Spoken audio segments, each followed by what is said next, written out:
Okay, it says we're live. I'm looking at a little bit of or I'm not sure what I'm seeing, but it looks like I'm getting some kind of indication of it's working. All right. So, hey, just doing another live stream testing. It's July 29th, and I'm kind of watching the deal kind of move, and it looks like I'm getting some good connectivity. I think it's working. Yeah. Okay, so yesterday I did one of these streams where I was maintaining the stream by actually just sending the stream up to the cloud and then re-encoding it back out from a SRT to a RTMP connection to YouTube, and it looks like it's working. So this is going to be today's test of the live stream, and I'm looking right now. It looks like things have settled down. It had some initial errors at the beginning, but right now it's looking really good. So I'm really impressed with that. So big thing at this point is everything is done natively off the phone. I'm not on Wi-Fi, and I am streaming onto YouTube. So at this point, I'm just going to play with the stream and let it run. I just want to get a good feel for its stability.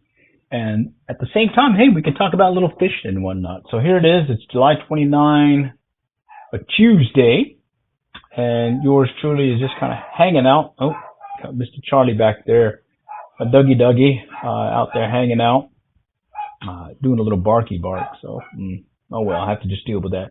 Anyhow, I did post some recent YouTube shorts, one where I fished a pond that I hadn't fished for before because it was a subdivision pond, but now it looks like it's opened up.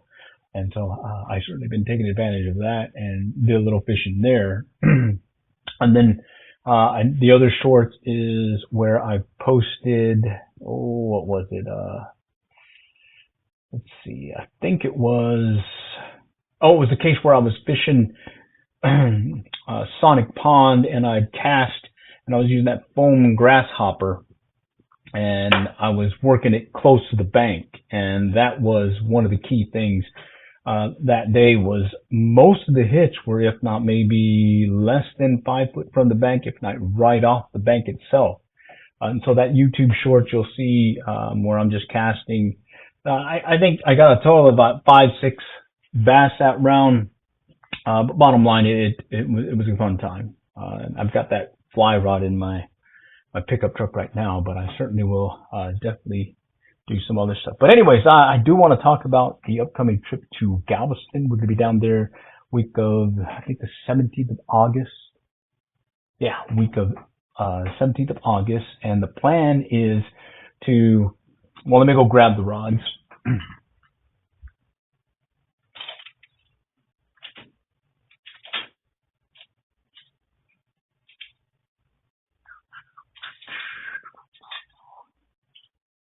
Okay, right here. So my plan is we're going to take our boat rods that we do double duty as pier rods right here. Okay, so that's the Penn Squall 2. This is the replacement to the Penn, I think 525 or 325. And I've got some of that 50-pound mono, Stren mono, high vis yellow in this case. I had the high vis orange or green, and it was working out pretty good. But I ran out and I just went to the yellow now. Okay. Well, it's the Penn Squall 2. It's dusty. Still got some residue from last year's trip. But bottom line, I like this thing. It doesn't carry much line, but for what we're fishing for on the piers, we've been able to catch upwards about 5-foot sharks, some bull reds, and that 200-pound stingray. He's caught on this baby right here. In fact,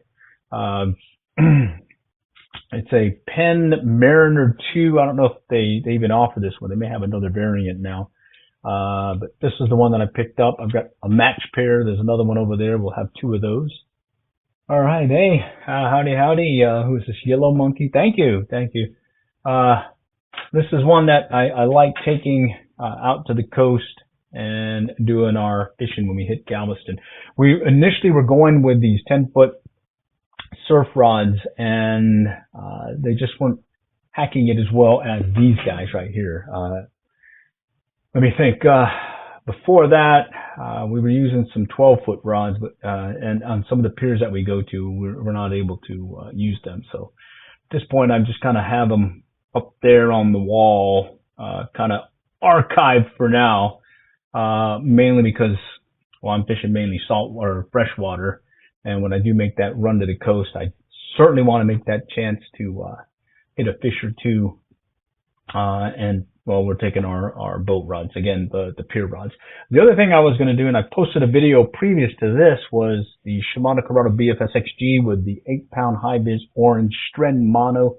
This is going to be the one that I'm going to be using for catching some of those speckled trout, specifically using a size 6 treble hook was the recommendation.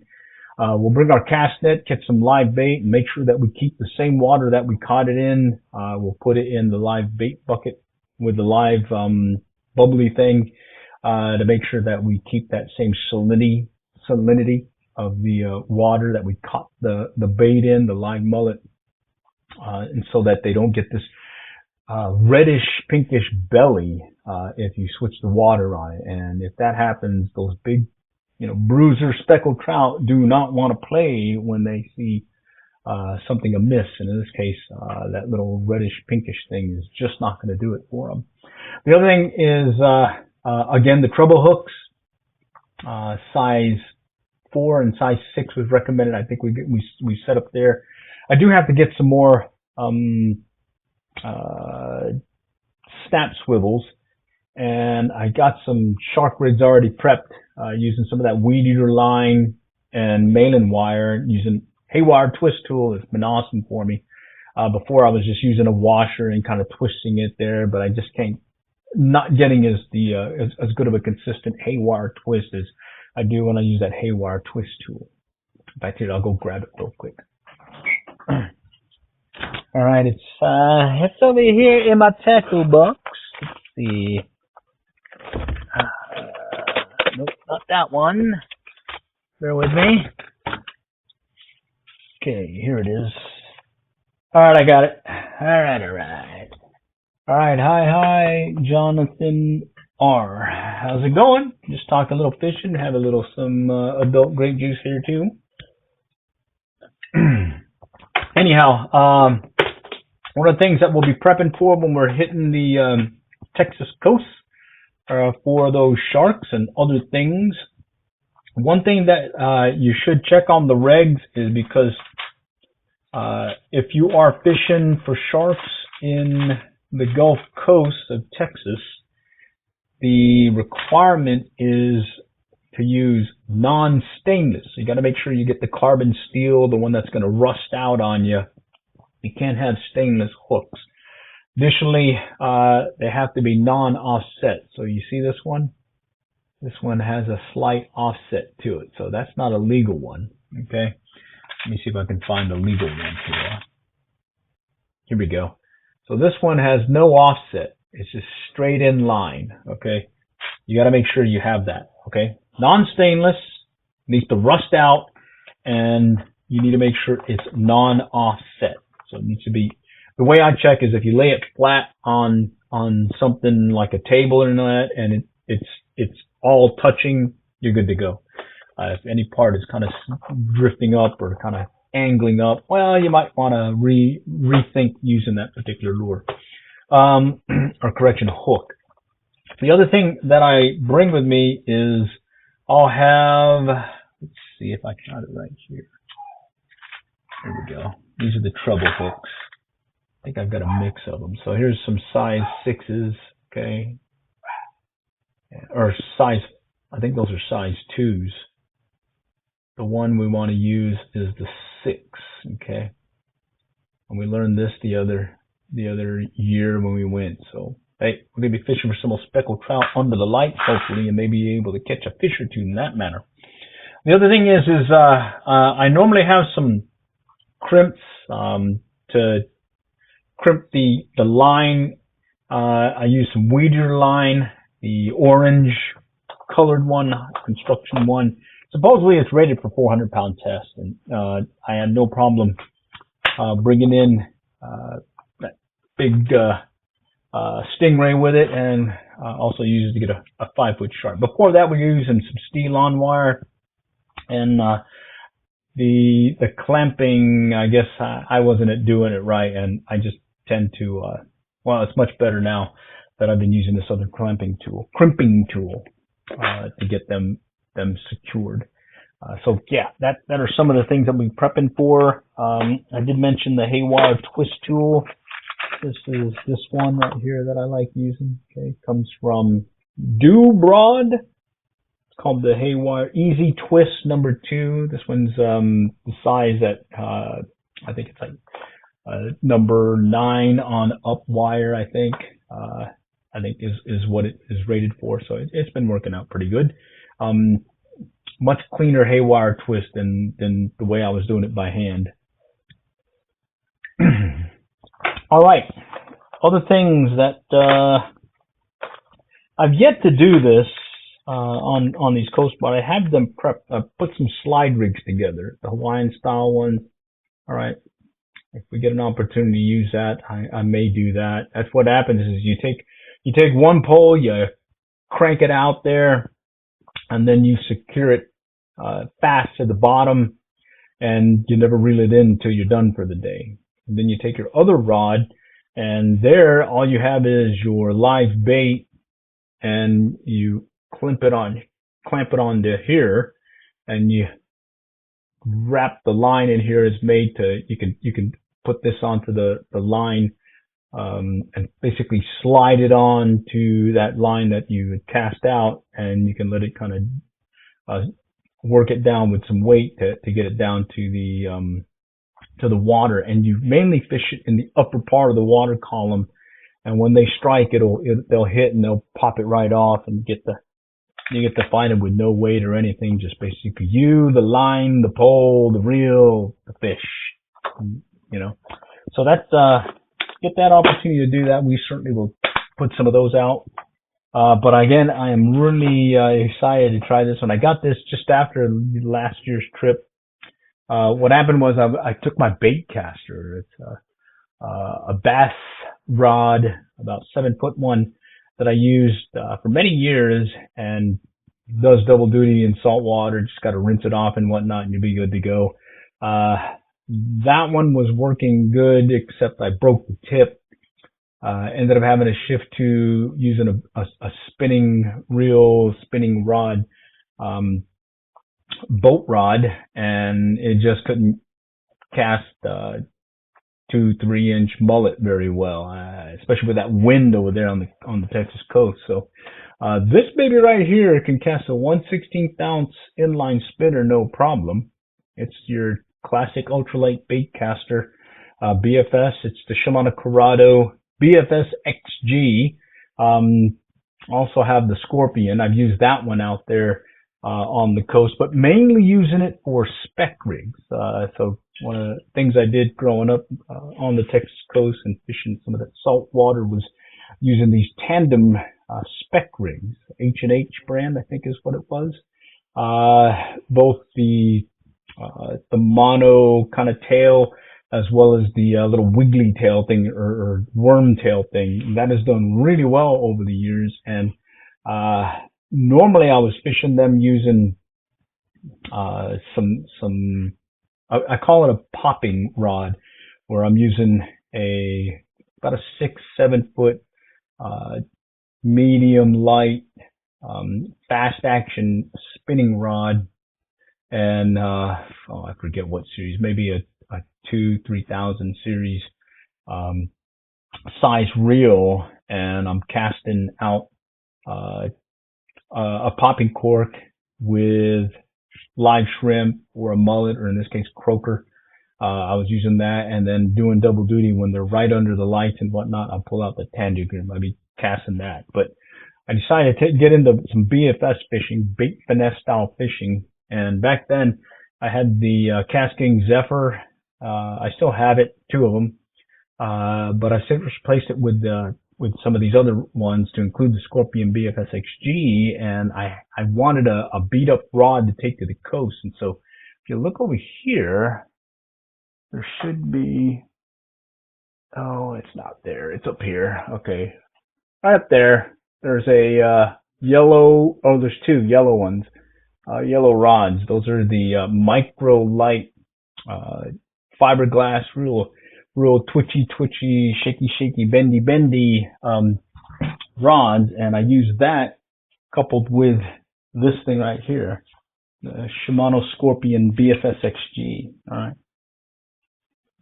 Okay, and I took that to the coast several times now, and had a great old time doing some ultralight bait casting in salt water. Okay, and had no problem catching some of those sand trout, speckled trout, and in fact, I did get a larger size fish take one of the fish that I'd caught, a sand trout, and I mean, he really, it was a shark. He ended up just snapping me real quick. But hey, I was using 6-pound test line, I think it was that time, so I wasn't expecting to catch anything big with it. I mean, just enjoying being able to cast these lightweight lures, and in this case, lightweight baits, and feeling the fish and fighting the fish with no problem.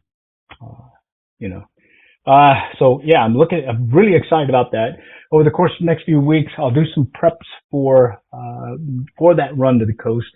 And then also I plan on hitting a couple more ponds. I just learned this past, trip, this last round that I went to, where I fished that foam grasshopper with the, Flyrod. There was another individual there that gave me the heads up that there's the ponds that I thought were subdivision ponds and marked off were actually open to other folks to fish. So I'm certainly going to try those out. I haven't fished them before they became subdivision ponds, so it's been a while. So now that they've opened up, I'll probably have to relearn some of the things that I remember then. In fact, I think the structure's a lot different. One of them had actually all three of them that I saw didn't have much vegetation or cover like you see at Sonic Pond across the street. Sonic Pond's got the greenery, the hydrilla, the culverts, and all these different pockets, and this nice drop off with rocky outcroppings and whatnot. That I've had some consistent fun fishing that pond over the years. Consistently with bass. I mean, they may not be the biggest ones, but they certainly are fun to catch, especially on some of this ultralight gear. So I'll learn these ponds. Right now, off the bat, the one that I looked at, there's a culvert. There's two culverts, as well as a lot of these cypress roots and knees just sticking out of the water. There's also several pockets where I noticed, in the fact that one bass that I caught in one of the videos he's actually about 2 foot off the bank in about 2 foot of water. And there's like a little indentation or little hole or rocky, I don't know, crevice. And he's just lurking right in there. And I had dropped my fly just right in front of him. And he just came out there and just took it. There was no vegetation around. There was no greenery. It was just basically that kind of barren, sandy / rocky outcropping bottom and whatnot. And it took me off guard. I didn't see him even lurking there, even though I had my polarized glasses. When I first saw him was when he had already struck the fly. And so, hey, who knows? Different ponds that I go to, sometimes it looks like there's nothing there, and next thing you know, you're getting some consistent bites and whatnot. So it doesn't hurt. And I did notice, though, similar to the one pond across the street I call Sonic Pond, it did have the similar where the bank is, let's say up here where the water line is, and as you look down about 3 to 5 feet out, you'll start seeing it gradually go down and then dip down. So it's got that little sort of like a shelf. Been consistent, at least in the pond across, and it looks like consistent in the pond that I fished across the street So I'm going to take a look at the other two ponds that are further downriver from there and see if that's the same thing. And if so, hey, I'll probably fish the edges again, focus more on the acute angled cast, if not parallel to the bank. That seems to be the most consistent tactic when it comes to fishing these different ponds here in our area. Additionally, hey, I would suggest if you are fishing a local pond and whatnot, that one rule of thumb is to make sure before you actually start walking up straight to the bank, kind of step off lightly, maybe stop about 10, 15 feet away from the bank. Make sure you don't get any shadow or sound of your steps hitting the ground, and cast in front where you're going to start walking up to the bank. Clear that area. Just present your lure, your bait first, and if you don't get anything, then kind of come up there and then start working left and right. Oh, hey, how's it going, Ground Fog? Glad to see you again here. Awesome. I've been appreciative of folks joining. This started out as another test live stream. I think it's going well. I'm seeing consistent frame rates and not much error. I think this SRT stream will certainly help. I'm mainly doing this so I can hit some of these low coverage areas where I don't have 5G coverage. Instead, it'll shift over to 4G LTE. And what they say is with the SRT protocol, that should allow me to use that bandwidth or that speed offered with the 4G LTE and still be able to stream consistently to YouTube with that format. So I'm excited about that. I'll probably test this out in some low coverage areas and just kind of see how that's going. But right now, I'm on a 5G phone with good coverage, and I am on my home Wi-Fi on my iPad. And from a streaming standpoint, it's basically going to be a phone, and then the iPad. I'll have a harness to put the phone here, so you can get that first person point of view. One thing that I did notice is when I'm streaming with this angle and this point of view, I have to flip the camera upside down.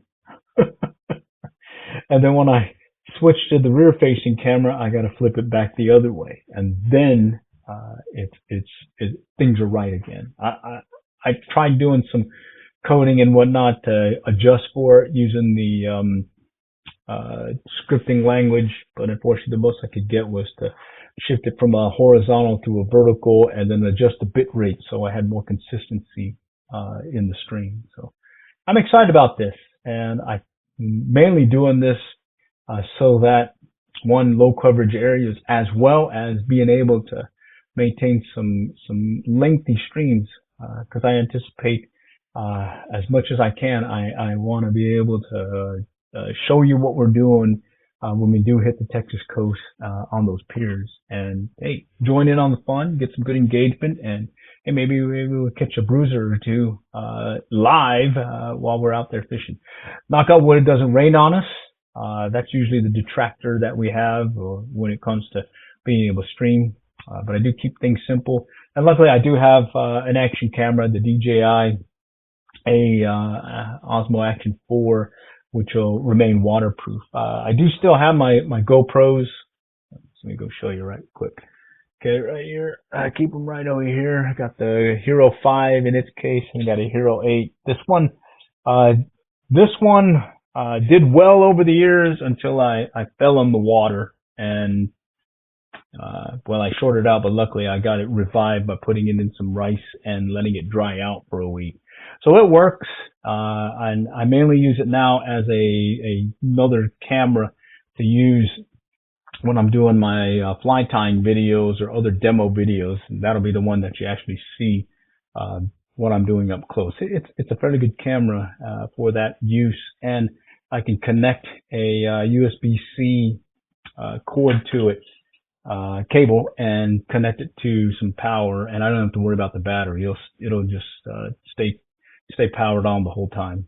For the Hero 8, that was the one that I was using for a lot of my fishing videos when I'd hit the Blue and other places, Lower Illinois. It's got that foam cover on there. It's got a really good microphone. I don't need an external microphone at all. The foam cover is mainly just to help out when the wind kicks up way too much. With that foam cover, it's been no problem. I get some really good sound and whatnot. But yeah, I since retired it. Now that one I'm using mainly as a backup camera for other things. Instead, I've gone to the DJI Osmo Action 4. It has a longer battery life. I got 3 extra batteries, and it does great for my restreams where I've got that good video, action video, and I'm able to just kind of rebroadcast it later while I monitor the chat.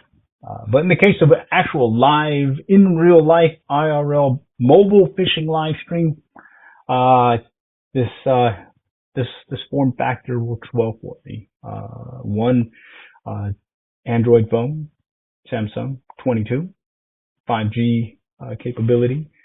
Does have a hotspot, but I don't think I'm going to need it to power up anything. I'm just going to keep it solid so that I have good, as best connection I have with the internet or online to post to the cloud, and then from the cloud into YouTube, and from there be able to engage with y'all. I will have an iPad, or I've got another backup beat up old Galaxy 5 that also does well in being able to monitor the chat and whatnot. Right? There's some other things I can do, I believe, where I can purchase some other apps and whatnot. But I'd rather spend my money on fishing stuff than other non-fishing things. So kind of keeping everything down to the down low. I think for this setup, let me think. For this setup, let's see, I'm streaming to the cloud on the Oracle Cloud infrastructure, and it's free. They offer a free plan that costs me nothing, so I like that. And then, other than the pain and heartache of figuring out some of the coding with this bash script, I was going to do some Python scripting, but I figured, hey, the bash is pretty straightforward from a PowerShell. Other than that, I got things where I needed, and I think the only thing I purchased was that USB modem that I tethered to a travel router, and that that's going to give me the capability to keep my phone or my backup phone, the Galaxy S5, and the iPad connected, so I can monitor the chat as well as make sure that the stream is functioning well. Because right now I'm seeing some real good no errors in the stream, at least in the logs that I'm looking at. And additionally, it's working out really good. All right, so I would say this is a successful test, again, from a home environment, other than I am on the internet from my mobile plan and the Wi-Fi. So the next step, I'm gonna have to take this stuff out there with me, connect to my travel router, and see how this setup works in other places in a fishing environment, and I'll probably do some fishing at the same time. Maybe some sit-down fishing versus moving fishing, because I don't feel like carrying an iPad and a phone at the same time. Sort of like simulating yours truly out there fishing over there on the coast in Galveston here in the upcoming weeks. All right, all for now. Next time we'll catch y'all later. And